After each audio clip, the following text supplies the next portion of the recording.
Take a second and look at the objects around you.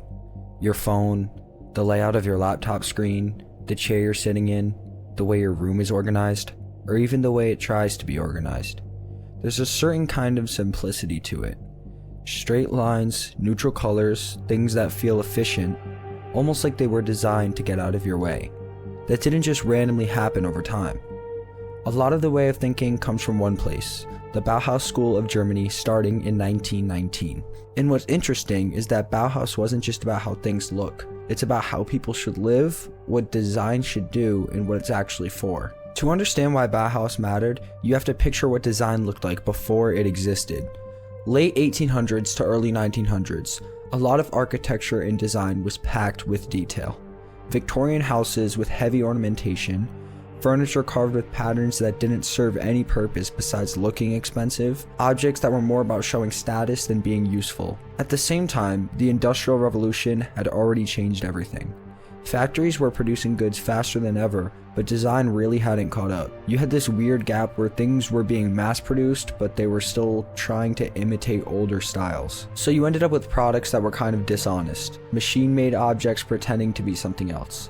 That tension is where Bauhaus starts. In 1919, right after World War I, Germany was in a rough place, economically unstable and trying to rebuild its identity. That's when Walter Gropius founded the Bauhaus School.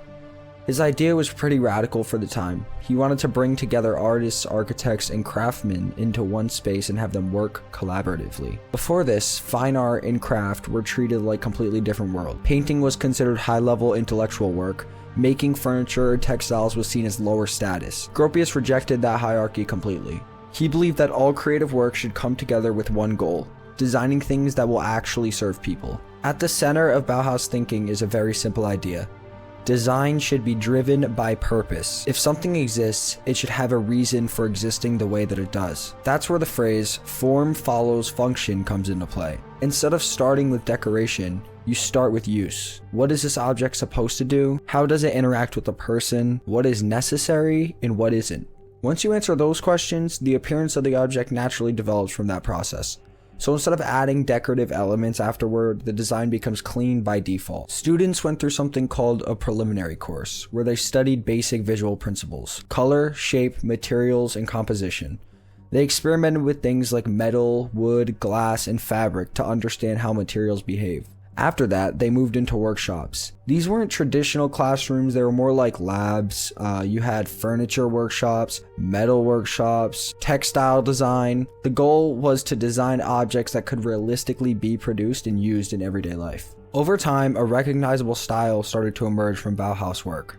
You see a lot of straight lines and geometric shapes, flat planes instead of heavy decoration, minimal color palettes, and open space. The typography became more direct too. Layouts became more grid-based, which is something that still dominates graphic design today. One of the biggest shifts Bauhaus introduced was its attitude towards machines. A lot of earlier movements saw industrial production as something negative, like something that would remove the human element from design, but Bauhaus took the opposite approach.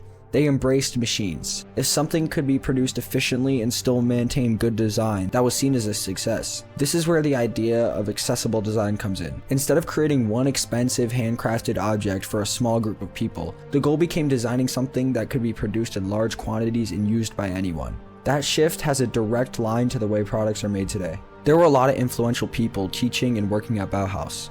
Paul Klee focused on the emotional and theoretical side of art. Kandinsky explored abstraction and the relationship between shapes and meaning. Even though their styles were different, they all contributed to the shared idea that design should be intentional and grounded in reality. Bauhaus didn't last very long as an institution. By the early 1930s, political pressure in Germany was increasing, especially with the regime, as we know. The Bauhaus School was seen as too progressive, too experimental, and not aligned with the values the government wanted to promote. In 1933, the school was shut down, but that didn't end the movement. A lot of the people involved left Germany and spread these ideas internationally. After Bauhaus closed, its influence started expanding globally. Many former teachers and students moved to places like the United States. They taught at universities, worked in architecture films, and continued developing the ideas they had started. This is how Bauhaus thinking made its way into American architecture, graphic design education, and industrial design. Over time, it became embedded in the foundation of modern design itself. You can trace Bauhaus influence in a lot of everyday things.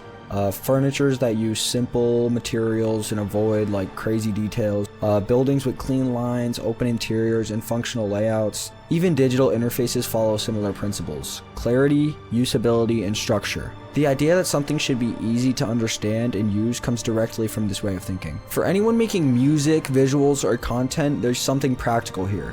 When you're building an identity, it's easy to add too much. I do it too, trust me. Bauhaus pushes it in the opposite direction. This kind of clarity can make something feel stronger. A lot of design trends come and go, but Bauhaus ideas don't really feel tied to a specific era per se. That's because they're based on actual problem solving rather than style. When something is built around purpose, it doesn't age the same way decorative trends do. That's why work from over 100 years ago can still look current. So when you see something clean, simple, and intentional, whether it's a product, a building, a piece of design, there's a good chance it connects back to Bauhaus thinking. A school that existed for a short period of time ended up shaping the way the modern world is built. And the main idea behind it is still pretty straightforward. Figure out what something needs to do, build it around that, and leave out what isn't necessary. That approach still holds up.